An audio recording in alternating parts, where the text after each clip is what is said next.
Huawei Matepad Pro 13.2 എന്ന പുതിയൊരു tablet ഇപ്പോൾ ലോഞ്ച് ചെയ്തിട്ടുണ്ട്.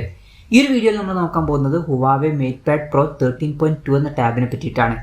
ആദ്യം നമ്മൾ ഫീച്ചേഴ്സും കാര്യങ്ങളൊക്കെ നോക്കുകയാണെന്നുണ്ടെങ്കിൽ ഈ ഒരു ടാബിൽ 13.2 ഇഞ്ചിൻ്റെ ഡിസ്പ്ലേ വരുന്നുണ്ട്. അപ്പം അത്യാവശ്യം വലിയൊരു ഡിസ്പ്ലേ വരുന്നുണ്ട്. പിന്നെ 2.8K റെസൊല്യൂഷനാണ് ഇതിൽ വരുന്നത്. റെസൊല്യൂഷൻ വരുന്നത് 1920x2880 ആണ്. പിന്നെ ഇതിൽ ഫ്ലെക്സിബിൾ OLED ഡിസ്പ്ലേ ആണ് ഉപയോഗിച്ചിരിക്കുന്നത്. ആദ്യമായിട്ടാണ് ടാബുകളിൽ ഫ്ലെക്സിബിൾ OLED ഡിസ്പ്ലേയും കാര്യങ്ങളൊക്കെ വരുന്നത്.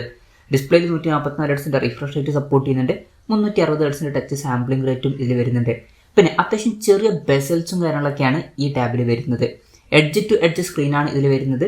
ബെസൽസിൻ്റെ സൈസും കാര്യങ്ങളൊക്കെ വരുന്നത് 3.4 mm മാത്രമാണ്. പിന്നെ ഇതിൽ വലിയൊരു നോച്ചും കാര്യങ്ങളൊക്കെ ടാബിൻ്റെ ഫ്രണ്ടിൽ കൊടുത്തിട്ടുണ്ട്.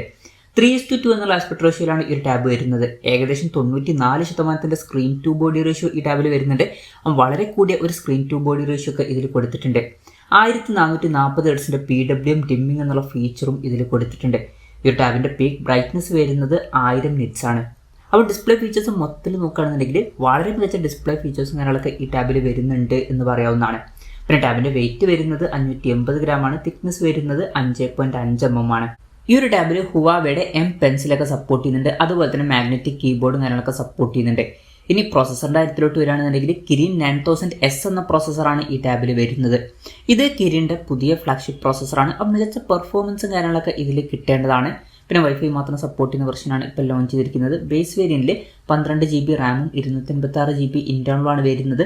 12 GB റാമും 512 GB ഇൻറ്റേർണലുമായിട്ട് വരുന്ന വെർഷനും 12 GB റാമും 1 TB ഇൻറ്റേർണലുമായിട്ട് വരുന്ന വെർഷനും അതുപോലെ തന്നെ 16 GB റാമും 1 TB ഇൻറ്റേർണലുമായിട്ട് വരുന്ന ഒരു വെർഷനും വരുന്നുണ്ട്. ഈ ഒരു ടാബ് പെട്ടെന്ന് ഹീറ്റ് ആവാതിരിക്കാൻ വേണ്ടിയിട്ട് stainless steel VC liquid cooling പോലുള്ള ഫീച്ചേഴ്സ് കൊടുത്തിട്ടുണ്ട്. പിന്നെ 6 സ്പീക്കേഴ്സും കാര്യങ്ങളൊക്കെ ഇതിൽ വരുന്നുണ്ട്. സ്പേഷ്യൽ ഓഡിയോയുടെ സപ്പോർട്ടും കാര്യങ്ങളൊക്കെ വരുന്നുണ്ട്. ഹാർമണി OS സോഫ്റ്റ്വെയർ ആണ് ഇതിൽ വരുന്നത്. ആൻഡ്രോയിഡിൻ്റെ സപ്പോർട്ടും കാര്യങ്ങളൊന്നും ഇല്ല. പക്ഷേ ഈ ഒരു ടാബ് ഇപ്പോൾ ചൈനീസ് മാർക്കറ്റിലാണ് ലോഞ്ച് ചെയ്തിട്ടുള്ളത്. അവിടെ ഓൾറെഡി ഒരു ഡിവൈസുകളിലും ഗൂഗിളിൻ്റെ സപ്പോർട്ടും കാര്യങ്ങളൊന്നും വരുന്നില്ല. ക്യാമറയുടെ കാര്യം പറയുകയാണെന്നുണ്ടെങ്കിൽ ടാബിൻ്റെ പിന്നിൽ ഡ്യുവൽ ക്യാമറ സെറ്റപ്പ് കൊടുത്തിട്ടുണ്ട്. 13 MP f1.8 അപ്പേഴ്സിൽ വരുന്ന മെയിൻ ക്യാമറ സെൻസറാണ് ഇതിൽ വരുന്നത്. 8 MP f2.2 അപ്പേഴ്സിൽ വരുന്ന അൾട്രാ വൈഡ് ആംഗിൾ ലെൻസും കൊടുത്തിട്ടുണ്ട്. സെൽഫി ക്യാമറയുടെ കാര്യം പറയുകയാണെന്നുണ്ടെങ്കിൽ ഫ്രണ്ടിൽ 16 MP f2.2 അപ്പേഴ്സിൽ വരുന്ന സെൽഫി ക്യാമറ കൊടുത്തിട്ടുണ്ട്. അതുകൂടാതെ ഒരു TOF സെൻസറും വരുന്നുണ്ട്. ബാറ്ററിയുടെ കാര്യം പറയുകയാണെന്നുണ്ടെങ്കിൽ 10100 mAh ബാറ്ററി കൊടുത്തിട്ടുണ്ട്. അപ്പം വളരെ കൂടിയൊരു ബാറ്ററി കപ്പാസിറ്റി അങ്ങനെയൊക്കെ വരുന്നുണ്ട്. അതുമാത്രമല്ല 88 വാട്ടിൻ്റെ ഫാസ്റ്റ് ചാർജിങ് സപ്പോർട്ടും വരുന്നുണ്ട്. അപ്പം നല്ലൊരു ചാർജിങ് സ്പീഡും വരുന്നുണ്ട്. Type-C ചാർജിംഗ് പോർട്ടാണ് ഇതിൽ കൊടുത്തിരിക്കുന്നത്. അപ്പം ഇതൊക്കെയാണ് ഫീച്ചേഴ്സിനെ പറ്റി പറയാനുള്ള കാര്യങ്ങൾ. പിന്നെ ഈ ഒരു ടാബ്ലറ്റ് ഇപ്പം ഇന്ത്യൻ മാർക്കറ്റിൽ ലോഞ്ച് ചെയ്തിട്ടില്ല. ഇപ്പോൾ ചൈനീസ് മാർക്കറ്റിലാണ് ഈ ടാബ് ലോഞ്ച് ചെയ്തിരിക്കുന്നത്. ചൈനീസ് മാർക്കറ്റിൽ ഈ ടാബ് ലോഞ്ച് ചെയ്തിരിക്കുന്നത് 5199 യുവാൻ എന്ന പ്രൈസിങ്ങിലാണ്. അതായത് 59,100 രൂപ പ്രൈസ് റേഞ്ചിൽ. ആ ഒരു പ്രൈസ് റേഞ്ചിൽ ഈ പറഞ്ഞിട്ടുള്ള ഫീച്ചേഴ്സ് എങ്ങനെയുണ്ടെന്ന് വെച്ചാൽ വളരെ മികച്ച ഫീച്ചേഴ്സാണ് എന്ന് തന്നെ പറയാവുന്നതാണ്. വളരെ മികച്ച ബെസ്റ്റ് ആയിട്ടുള്ള ഡിസ്പ്ലേ ഫീച്ചേഴ്സും കാര്യങ്ങളൊക്കെ കൊടുത്തിട്ടുണ്ട്. അതുപോലെ തന്നെ നല്ലൊരു പ്രോസസ്സറും വരുന്നുണ്ട്. ഓൺ പേപ്പർ തിരക്കില്ലാത്തൊരു ക്യാമറ സ്പെസിഫിക്കേഷനും നല്ലൊരു ബാറ്ററി സെറ്റപ്പും കാര്യങ്ങളൊക്കെ ഇതിൽ വരുന്നുണ്ട്.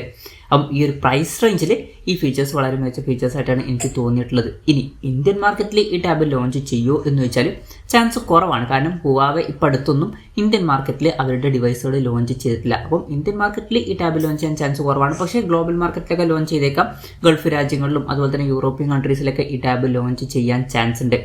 എന്തായാലും അതിനെ പറ്റിയിട്ടുള്ള കൺഫർമേഷൻസ് ഒന്നും ഇപ്പം പുറത്ത് വന്നിട്ടില്ല.